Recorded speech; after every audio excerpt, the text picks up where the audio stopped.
Welcome to garam garam వార్తలు చూసేందుకు తయారుగా ఉన్నారా? చలో మరి ఆలస్యం చేయకుండా చూద్దాం. ముందుగాలైతే హెడ్లైన్స్ చూద్దాం. 31st దావత్ ప్లానింగ్ లో రాజేషు. తాగుదాం తాగి ఊగుదాం తాగుదాం. కుప్పానికి తెస్తాడట విమానాశ్రయం. అధికారంలో ఉన్నప్పుడు ఏమైందో ఈయన ఆశయం. సీఎం గుండాలనట చంద్రాలు. కోపం చేస్తున్నారు జన సైనికులు. పల్లా వర్సెస్ కొండా సురేఖ, ఇద్దరి మధ్య నడిచింది పొలిటికల్ కాక. బ్రిడ్జ్ కింద ఇరుక్కున్న విమానం చూసి నవ్వుకున్నారు స్థానిక జనం. మాయ చేసుట్లా మభ్యపెట్టుట్లా ఉన్నది లేనట్టు లేనిది ఉన్నట్టు, అయింది కానట్టు కానిది అయ్యేటట్టు, ఆఖరికి అల్లావుద్దీన్ అద్భుత దీపాన్ని కూడా 5 నిమిషాలల్లా కండ్లకు చూపెట్టే ఏకదమ్ టాలెంట్ ఈ ప్రపంచంలో ఎవరికైనా ఉన్నదా అంటే అది ఒక్క చంద్రబాబు నాయుడు గారికి మాత్రమే, ఇంకెవ్వరికి లేదు. భూతద్దం పెట్టి భూమంతా దేవులాడినా ఎవ్వరు దొరకరు. చూడుండ్రి కుప్పం పర్యటనల ఎసోటి హామీలు ఇచ్చిండో. నియోజకవర్గాన్ని ప్రపంచానికి అనుసంధానం చేస్తాం. ఇక్కడ పండిన కూరగాయలు ప్రపంచానికి ఎగుమతులు చేస్తాం. ఈ ప్రాంతంలోనే మళ్ళా ఎయిర్పోర్ట్ తీసుకొచ్చి కార్గో ద్వారా మీరు విదేశాలకి. వా సార్ వా, ఏం మాట్లాడినరు. కుప్పానికి ఎయిర్పోర్ట్ తెచ్చి కూరగాయలను కార్గోలో పంపుతారా? మరి 14 ఏళ్ళు ముఖ్యమంత్రిగా చేసి అప్పుడే గుడ్డి గుర్రం పనులు తోమినరయ్యా. మాట అంటే కోపం వస్తుంది కావచ్చు కానీ రోడ్లు ఎందుకు పోయలేదు, వీధి ద్వీపాలు ఎందుకు పెట్టలేదు సార్? అంతేందుకు నీ నియోజకవర్గంలో ఎంతమందికి పథకాలు అందినాయని ఒక్కసారన్న రివ్యూ చేసినవా? ఏరు దాటేదాకా ఏంది మల్లన్న, ఏరు దాటినాక ఎహపో మల్లన్న అన్నట్టే చేస్తుంది. సరే ఎయిర్పోర్ట్ తెస్తే మంచిదే, ఎవరైనా స్వాగతించాల్సిందే గాని మరి అప్పుడు చేయని పెద్ద మనిషివి ఇప్పుడు ఎట్లా తెస్తానంటున్నావు, ఎందుకు తెస్తానంటున్నావు సార్? ఆహా, ఎట్లా కుప్పంలో ఇక నేను గెలవను, ఇవే నాకు చివరి ఎన్నికలు అనుకున్నావు కాబట్టి ఏది పడితే అది మాట్లాడవచ్చు అనుకుంటురా ఏంది? ఈ మాటలన్నో గెత్తైతే ఇంకో మాట వినండి. మీ ఇంట్లోనే కూర్చొని ప్రపంచంలో ఎక్కడ కావాలంటే అక్కడ ఉద్యోగం చేసే బాధ్యత కూడా తీసుకుంటా. ఏంటి సార్, అర్థం కాలేదు, మళ్ళొక్కసారి చెప్పండి. ఇక్కడ మీ ఇంట్లోనే కూర్చొని ప్రపంచంలో ఎక్కడ కావాలంటే అక్కడ ఉద్యోగం చేసే బాధ్యత కూడా తీసుకుంటా.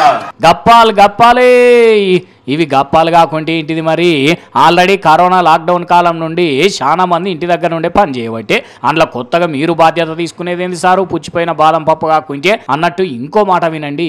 తమ్ముళ్ళు, నేను మీకోసం బతుకుతున్నా. ఆహా, ఏమి నాటకం అండి బాబు గారు. ఎందుకు సార్ జనాలను మభ్యపెడతారు? జనాల కోసమే బతికేటోళ్ళు అయితే, జనాల ప్రేమే తెలిసిన వాళ్ళు అయితే, జనాల ఆమోదంతో గెలిచి ముఖ్యమంత్రి అయిన మీ మామయ్య ఎన్టీఆర్ ని ఎందుకు వెనుపోటు పొడిచినావు సారు? ఇంకా చెప్పుకుంటే చాలా ఉన్నాయి కానీ జర గప్పాలు బంధు పెట్టి అసలు విషయాలు మాట్లాడితే మీకే గౌరవంగా ఉంటది. యథా అధ్యక్ష తదా కార్యకర్త. అధ్యక్షుడు ఎట్లా నడుచుకుంటే కార్యకర్తలు అట్లనే నడుచుకుంటారు, అంతే కదా మరి. అందుకే పవన్ ఆయన స్థాపించిన పార్టీ కోసం కాకుండా, ఆయన సీఎం అయ్యేతందుకు కాకుండా, బాబు పార్టీ కోసం బాబును సీఎం చేసేతందుకు పనిచేస్తుంటే అలాంటి ప్యాకేజీ మహిమనేమో గాని కింది స్థాయి లీడర్లు కూడా బాబు భజనే చేస్తున్నారు. శ్రీ నారా చంద్రబాబు నాయుడు గారిని ముఖ్యమంత్రిగా మనం అందరం కూడా చూస్తున్నామని తెలియజేస్తూ, పైనోడికి పై రేటు, కిందోడికి కింది రేటు, కాకపోతే లెక్క మాత్రం పక్కా అన్నట్టు ప్యాకేజీ పై స్థాయిలోనే కాదు కింది స్థాయిలో కూడా బగ్గనే అందుతున్నట్టున్నది. అందుకే కప్పుకున్న జెండాను కాదని మరి అధ్యక్షుని బాటలోనే నడుచుకుంటూ బాబుకు భజన చేస్తున్నారు. బాబే సీఎం కావాలని టీడీపీ కార్యకర్త లెక్కనే మాట్లాడుతున్నారు. మరి నిజంగానే వీళ్ళు జనసేన కార్యకర్తలా లేకపోతే జనసేనలో ఉన్న టీడీపీ కార్యకర్తలా? ఎందుకంటే నిజంగా జనసేన కోసం కష్టపడ్డ వాళ్ళ మాట, పవన్ మీద అభిమానం ఉన్నోళ్ళ మాట వేరే విధంగా ఉన్నది. కాబట్టి ఏకపక్షంగా చంద్రబాబు నాయుడు ముఖ్యమంత్రి అంటేనే, లోకేష్ ముఖ్యమంత్రి అంటేనే జనసేన వాళ్ళు సిద్ధంగా లేరు సహకరించడానికి. పవన్ అంటే ప్రాణం ఇచ్చే వాళ్ళు ఇట్లా ఆయన సీఎం కావాలని కోరుకుంటుంటే, ప్యాకేజీల గురించి ఆలోచించే వాళ్ళు మాత్రం బాబు సీఎం కావాలని కోరుకుంటున్నట్టున్నారు. దీంతో నిజమైన జన సైనికులు కోపం చేస్తున్నారు. మరి మొన్ననే లోకేష్ మా బాబే సీఎం కావాలని అన్నాడు. ఆయన అట్లన్న కొద్ది రోజులకే జనసేన లీడర్లు కూడా కొందరు బాబు సీఎం అంటున్నారు అని అంటే బాబు గారు చక్రం బగ్గనే దింపుతున్నట్టున్నాడు. రేపట్ల ఒకరికొకరు జనసేన కార్యకర్తలందరూ ఇట్లనే బాబే సీఎం కావాలి అని అంటే జనసేన పరిస్థితి ఏందన్నట్టు, పవన్ ను ఎవరు దేక్తారన్నట్టు. చూస్తుంటే బాబు గారు ఆడుతున్న రాజకీయ ఆటలో పవన్ అరటిపండు కావడం ఖాయమని అనిపిస్తున్నది జన సైనికుల మాటలు వింటుంటే. చూద్దాం మరి ఏమైతుందో. షేయి పార్టీ కాంగ్రెస్ సర్కారు, ప్రతిపక్ష కారు పార్టీ నడుమ శ్వేతపత్రం విషయంలో ఎట్లా లడాయి నడుస్తున్నదో ల్యాండ్ క్రూజర్ల నడుమ అంతకు మించి ఎక్కువ లడాయి నడుస్తున్నది. 22 ల్యాండ్ క్రూజర్లు కొని బుల్లెట్ ప్రూఫ్లు చేసి కేసీఆర్ దుబారా ఖర్చులు చేసిండని రేవంత్ అంటే దాన్ని ఇంకింత ఆసరా చేసుకొని మంత్రులు గట్టిగా మాట్లాడుకుంటా కారు పార్టీ వాళ్ళని అరుచుకుంటున్నారు కదా. ఇప్పుడు ఆ విషయం కవితక్క మాట్లాడింది. ముందుగాల సీఎం రేవంత్ ఏమన్నాడో విని కవితక్క ఏమని సెలవిచ్చిందో చూద్దాం. 22 కొత్త ల్యాండ్ క్రూజర్లునే అసలు ఇన్ని వందల వేల వాహనాలు ఉన్నప్పుడు ఒక్కొక్క బండికి దాదాపుగా 3 కోట్ల రూపాయలు అవుతుంది. మరి బుల్లెట్ ప్రూఫ్ చేసిన తర్వాత ఇంకా కొంచెం ఎక్స్ట్రా అవుతుంది. 22 కొత్త ల్యాండ్ క్రూజర్లు చెప్పా పెట్టకుండా కొని దాచిపెట్టిన కేసీఆర్ మూడోసారి కూడా వస్తాడు. అందరూ 22 అంటే ఆయనకు ఆయన వంది మాగతులకు అందరికీ ఉండడానికి. గౌరవ ముఖ్యమంత్రి గారైనా గౌరవ మంత్రివర్యులైనా యావత్ ప్రభుత్వం ఎప్పుడైనా సరే వాళ్ళ సెక్యూరిటీ అనేటటువంటిది పోలీస్ వాళ్ళు ఇంటెలిజెన్స్ వాళ్ళు చూసుకుంటారు. ఎవరు కూడా మాకు ఇన్ని కార్లు కావాలి ఇంత సెక్యూరిటీ ఉండాలని ప్రజాప్రతినిధులు కోరరు. సెక్యూరిటీ వాళ్ళు ఇంటెలిజెన్స్ వాళ్ళు చూసి సజెస్ట్ చేస్తారు. అదేవిధంగా సజెస్ట్ చేసినటువంటి వాళ్ళు కాన్వాయ్ని ఎట్లా బిల్డ్ చేయాలి ఎక్కడ బిల్డ్ చేయాలి అనేటటువంటి అంశాన్ని సీక్రెట్గానే ఉంచుతారు ఎప్పుడైనా కూడా. ఎందుకంటే థ్రెట్ ఉంటుందనే సెక్యూరిటీ ఉంటుంది. సో ఆటోమేటిక్గా ఎక్కడో వాళ్ళు పెట్టి దానికి కావాల్సినటువంటి ఫెసిలిటీస్ అన్నీ కూడా క్రియేట్ చేసినట్టున్నారు. అవసరమైనప్పుడు తెచ్చి వాడతారు. దాన్ని పెద్ద ఇష్యూ చేసి అదేదో దాచుకున్నాం అన్నట్టుగా గౌరవ ముఖ్యమంత్రి గారు మాట్లాడడం నిజంగా వారి గౌరవాన్ని తగ్గిస్తుంది తప్పితే ఇంకొక అంశం కాదు. Ultimately protocol of any CM is decided by the security wing and intelligence and the police. తెలంగాణలో ఇప్పుడు ఏం నడుస్తున్నదయ్యా అంటే ప్రజాపాలన దరఖాస్తుల ముచ్చట నడుస్తున్నది. పల్లె నుంచి పట్నం దాకా ఎవ్వరు చూడు నువ్వు అప్లై చేసినావా, మీ ఊర్లో ఎన్నాడు మీటింగు, రేషన్ కార్డు ఉన్నదా, కొత్త రేషన్లు మళ్ళీ ఎప్పుడు పెడతారట అనే మాట్లాడుతున్నారు. ఇప్పుడు రాష్ట్రం 100% ఇవే మాట్లాడుకుంటున్నారట. ఈడ చూడుండ్రి మా అక్కలు పాపం దరఖాస్తుల కోసం ఎట్లా తిప్పల పడ్డరో. అర్రే పాపం అక్కని కింద వాడేసిండ్రు పో లే అక్క జల్దిగలే మళ్ళీ అందరు ఒక్కసారి ఉరికి రాగల ఆయనతో తొక్కుతారు. ఓ రామా ఈ అప్లికేషన్లు చల్లకుండా జర నిమ్ములంగా వస్తే ఏమైంది అక్కలు కొడుక రన్నింగ్ పోటీ పెట్టి ఉరికినట్టే వచ్చారు కదా ఆఫీసులకు. ఎవరియో చెప్పులు కూడా పోయినాయి. కొందరు అక్కలు చిన్న పిల్లల్ని ఎత్తుకొని వచ్చిండ్రు. స్కూల్ పిల్లలు కాలేజ్ పిల్లలు కూడా దరఖాస్తు ఫామ్ల కోసం వచ్చిండ్రు. అయ్యో పైలంగ రక్కలు పైలంగ రారి తొక్కిసలాట అవుతున్నది. ఉమ్మడి నల్గొండ జిల్లాల ముచ్చటిది. మరి ఎక్కడ మిస్టేక్ జరిగిందో ఏం కథో తెలియదు కానీ దరఖాస్తుల విషయంలో సరైన కోఆర్డినేషన్ లేకుండేసరికి ఇంత పనైంది. అదృష్టం మంచుకుండి ఎవరికి ఏం కాలేదు. కానీ అయితే రాష్ట్రంలో చాలా దిక్కుల్లో ఇట్లనే దరఖాస్తులు అక్కడ ఏటమటమై కొందరు బయటనే అమ్ముకుని పైసలు వసూలు చేస్తుండేసరికి విషయం తెలుసుకున్న రేవంత్ రెడ్డి సారు మస్తు గరమైండు. దరఖాస్తులను ఎవరు అమ్మినా కఠిన చర్యలు తీసుకోవాలి, సరిపడ దరఖాస్తులు అందుబాటులో ఉంచాలని ఆఫీసర్లకు ఆర్డరేసిండు. ఓ అక్కలు అన్నలు జనవరి 6 తర్వాత కూడా అప్లికేషన్లు తీసుకుంటామని సీఎం సారే చెప్పినాక కూడా ఎందుకు ఇట్లా ఆగమాగం అవుతున్నారు, ఎందుకు ఉరుకురికి పోతున్నారు ఆలోచించుండ్రి జరా.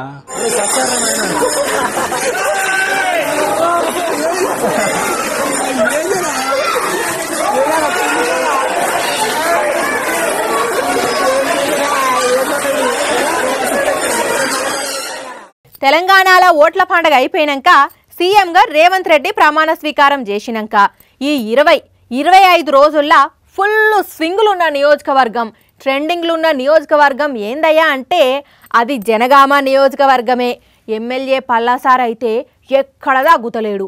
మొన్నటికి మొన్న క్రిస్మస్ పండుగ సందర్భంగా ఆఫీసర్లతోని అక్కడ కాంగ్రెస్ వాళ్ళతోని ఏందో కీసులాట అయిందా. ఇగో ఇవాళ ఏకంగా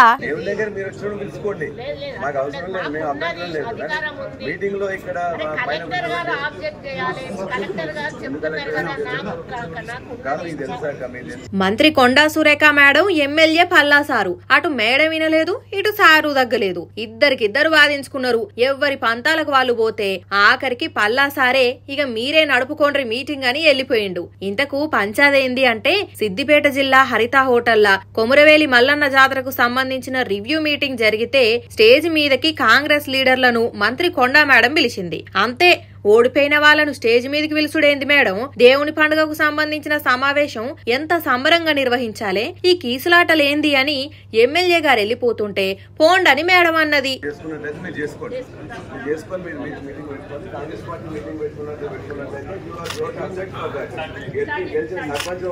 కానీ ముఖం చూసుకుంటా బాలేగా అనుకున్నారు పోండ్రి. 2014 నుంచి 2018 వరకు కొండా మేడం కారు పార్టీలనే ఉన్నది. 2018 పార్టీ మారి ఇప్పుడు ఎమ్మెల్యేగా గెలిచి మంత్రి అయింది. కానీ అవన్నీ ఏం పట్టించుకోకుండా మేడం గారు సారును పట్టించుకోలేదు, సారు గారు మేడాన్ని పట్టించుకోలేదు. ఎందుకంటే ఎన్నికల్లో తగ్గ ఆఫర్ నడిచింది కదా.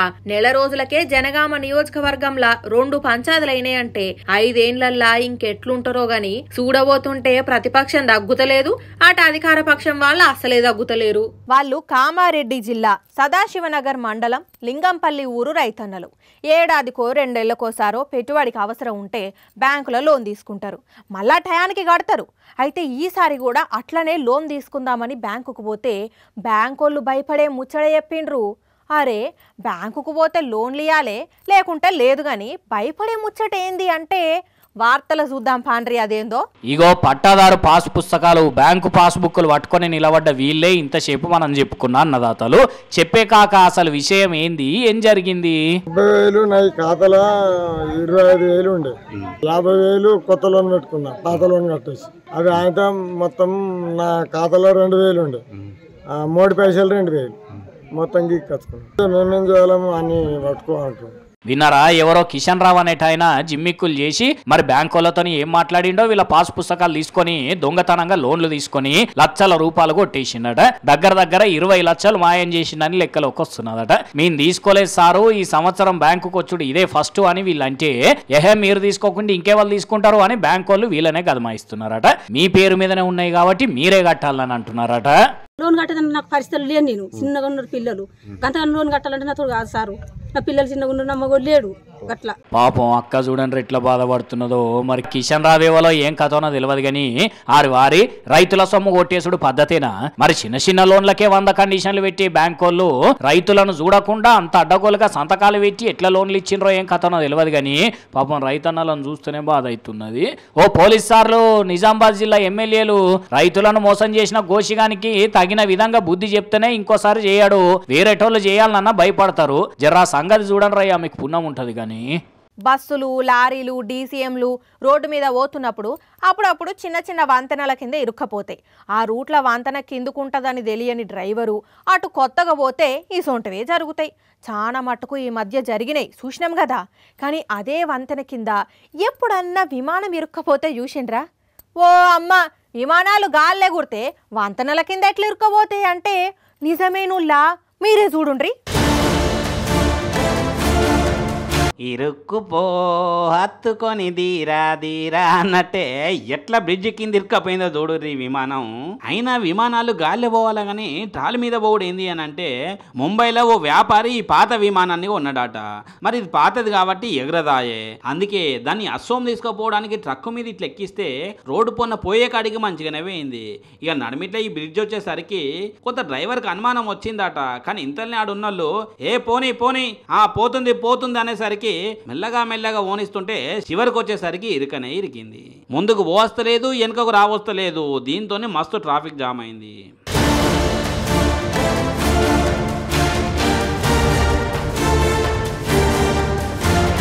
ఇక విషయం తెలుసుకున్న జనాలు విమానం బ్రిడ్జ్ కింద ఇరికిందాట హో అని ఫోన్ల మీద ఫోన్లు చేసుకుంటా మరి అక్కడికి రోడ్డు మీదకి వస్తే అటు ట్రాఫిక్ ని కంట్రోల్ చేయలేక ఇటు వీళ్ళని కంట్రోల్ చేయలేక పోలీసులకు సుక్కలు కనబడ్డాయి.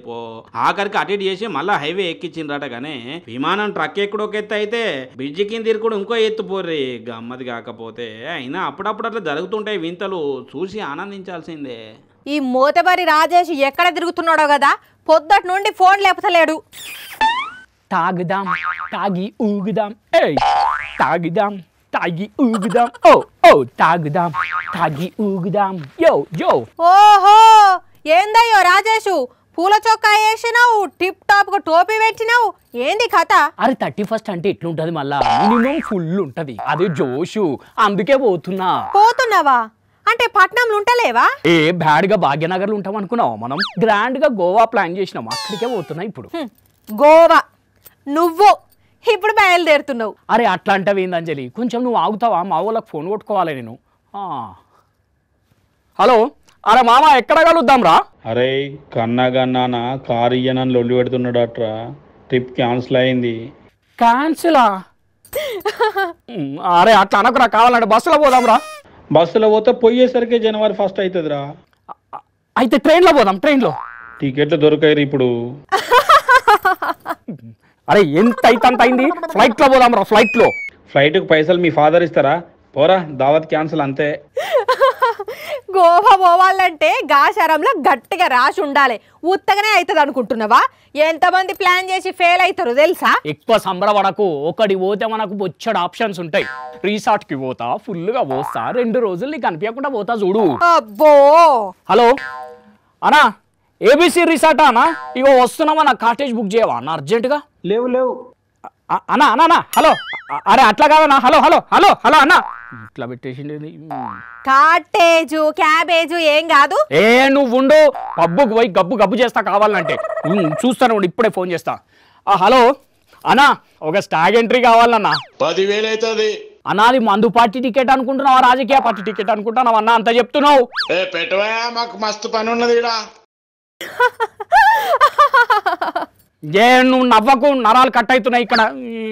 మరి లేకుంటే ఇష్టం వచ్చినప్పుడు ఎగేసుకొని ఏడికి పడితే ఆడికి పోయేందుకు మామూలు టైమా? 31st మస్తు కాంపిటీషన్ ఉంటుంది, ప్రైజ్ హైక్ ఉంటాయి అన్నింటికి.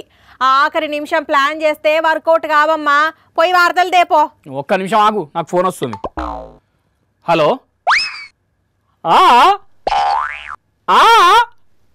ఓకే. ఏంది, ఎక్కడన్నా పార్టీకి ఎంట్రీ దొరికింది అయ్యింది? ఇంతసేపు బిల్డప్ ఇచ్చిన ఇజ్జత్ పోతుంది ఉత్తగా. సూపర్, కేక కత్తి కిరాక్. హలో, పార్టీకి ఎక్కడ ప్లేస్ దొరకది, పార్టీకి ఎక్కడ ప్లేస్ దొరకది అన్నట్టు బిల్డప్ ఇచ్చినావు కదా. పోతున్నా చూడు, ఇప్పుడు పోతున్నా. ఎక్కడికో? ఇంటికి. ఇంటికా? ఇంటి నుండి ఫోన్ వచ్చింది. మా నాన్న 31st అని ఎక్కడన్నా తిరిగితే కాళ్ళు ఇరగొడతా అని ఫోన్ చేసిండు. పోతున్నావా మరి ఇంటికి? అయినా ఫ్యామిలీకి మించిన ఫ్రెండ్స్, ఇంటికి మించిన ప్రశాంతమైన ప్లేస్ ఇంకేంటి ఉంటుంది చెప్పు అని. అర్ధరాత్రి 12 గంటల దాకా మేలుకొని హ్యాపీ న్యూ ఇయర్ అని ఇంట్లో వాళ్ళకు విషెస్ చెప్పుకుంటే వచ్చే ఆనందం వేరే ఉంటుంది. తెలీదా నీకు? చాలు మస్తు చూసినాం నీలాంటి వాళ్ళని కానీ నడివిగా. నిజంగానే 31st ఏవేవో ప్లాన్ చేసి ఎక్కడికెడికో పోదామని స్కెచ్ చేసి ఆఖరికి ఇంట్లోనే ఉంటారు. ఇట్లనే చాలా మంది. అగో మీలో కూడా చాలా మంది లాస్ట్కి ఇదే ఫిక్స్ అయినట్టున్నారు కదా. ఆర్టీసీ బస్సుల ఉచిత ప్రయాణ సౌకర్యాన్ని కల్పించుడేమో కానీ దాన్ని ఒక్కొక్కరు ఒక్కో రకంగా వాడుతున్నారు.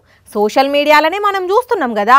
కొందరు కూరగాయలు కొనేటందుకు బస్సు ఎక్కిపోయినరని, మరికొందరు విహారయాత్రలకు పోతున్నారని, ఇంకొందరు షాపింగ్స్ కోసం తిరుగుతున్నారని. సరే, వాళ్ళందరూ ఎవరెట్లా ఈ సర్వీస్ను వాడుకున్నారో పక్కన పెడితే, కరీంనగర్లో ఓ చెల్లె మాత్రం ఎవ్వరు ఊహించని విధంగా వాడుకొని అందరూ నోరెళ్ళబెట్టేటట్టు చేసింది. ఇగో ఈ ఫోటోలున్న ఈ చెల్లెనే ఆర్టీసీ బస్సులో ఫ్రీ ప్రయాణాన్ని ఎవ్వరు ఊహించని విధంగా వాడుకున్నది. ఇంతకు ఎట్లా వాడుకున్నదనే ముచ్చట మేము చెప్పడం కంటే ఈ పోలీస్ ఆఫీసర్ మంచిగా చెప్తాడు, వినండి. స్కూల్కి వెళ్ళడం ఇష్టం లేక, ఇంట్లో చెప్పలేక ఆమె బయటకు వెళ్ళిపోయింది. వెళ్ళి ఏంటంటే ఆమె మొత్తం అంటే బస్సులో తిరుగుతూనే ఉందని. అదట మ్యాటర్. స్కూల్కు పోవడం ఇష్టం లేక బస్సులో తిరుగుతున్నదట. ఎట్లా ఫ్రీ బస్సే కాబట్టి ఆడెక్క ఈడదిగా ఇదే ప్రయాణం అట. చెల్లె పేరు వశిష్ట, 12 ఏండ్ల బుజ్జి. అమ్మమ్మ వాళ్ళ ఇంటికని పోయిందట. మళ్ళా తిరుగు ప్రయాణంలో పెద్దపల్లిలో బస్సు ఎక్కిన పిల్ల కరీంనగర్లో దిగాల్సింది. దిగకపోయేసరికి టెన్షన్ పడ్డ తల్లిదండ్రులు ఆడ ఈడ ఎతికి ఆఖరికి పోలీస్ కంప్లైంట్ పెడితే మిస్సింగ్ కేసు నమోదు చేసుకుని పోలీసులు తెలంగాణ అంతా జల్లడ పడితే సికింద్రాబాద్లో చిక్కిందట పిల్ల.